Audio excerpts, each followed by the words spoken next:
હાલ ઉનાળાની કાળઝાળ ગરમી પડી રહી છે અને લોકો ગરમી ત્રસ્ત બની ગયા છે. ત્યારે ગરમીથી રાહત મેળવવા માટે ઠંડા પીણાનો સહારો લેતા હોય છે. તેમાં પણ લીંબુ સોડા અને લીંબુ શરબતનો સૌથી વધારે ઉપયોગ થતો હોય છે.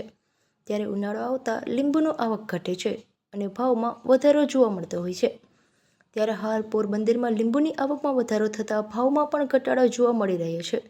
આરોગ્યની દૃષ્ટિએ લીંબુ ખૂબ જ ગુણકારી માનવામાં આવે છે. લીંબુનો રોજિંદો ઉપયોગ પણ કરવામાં થાય છે. રસોઈમાં પણ લીંબુનો ઉપયોગ કરવામાં આવતો હોય છે. તો લીંબુ સોડા અને શરબત ઉપરાંત શેરડીના રસમાં પણ લીંબુનો ઉપયોગ કરવામાં આવે છે. ઉનાળાના સમયમાં સૌથી વધારે લીંબુનો ઉપયોગ થતો હોય છે.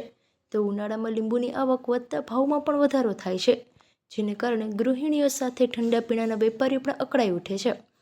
પોરબંદરમાં 1 માસ પહેલાં લીંબુનો ભાવ ₹180 થી 200 જેવો હતો, જેના કારણે ભારે દેકારો બોલી ગયો હતો.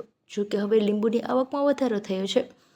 પોરબંદરના માર્કેટિંગ યાર્ડમાં શાકભાજીની હરાજી કરતા વેપારી પ્રવીણભાઈ કાચવાલાના જણાવ્યા અનુસાર આજથી જે લીંબુનો ભાવ ₹180 થી 200 જેવો હતો, તે લીંબુનો ભાવ હાલ 40 થી 105 જેવો જોવા મળી રહ્યો છે.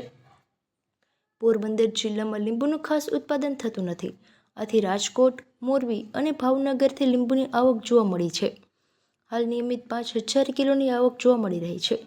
હાલ આવક વધતા લીંબુના ભાવમાં ઘટાડો જોવા મળે છે, જેને કારણે લોકોએ રાહત અનુભવી છે. Porbandar marketing yard Fayaj Kachwala. પોરબંદરમાં દરરોજ 200 દાગીનાની આવક છે. ભાવનગર, મોરબી અને આપણે બોટાદ જેવા આજુબાજુના વિસ્તારોમાંથી માલ આવે છે. અને આજની બજાર જોઈએ તો 40 રૂપિયાથી લઈને 105 રૂપિયા સુધી બજાર પડી. મહિના દિવસ પહેલાં શું ભાવ હતો? મહિના દિવસ પહેલાં 80 રૂપિયાથી લઈને 140 રૂપિયા સુધી બજાર હતી. અત્યારે ભાવ ઘટવાનું કારણ?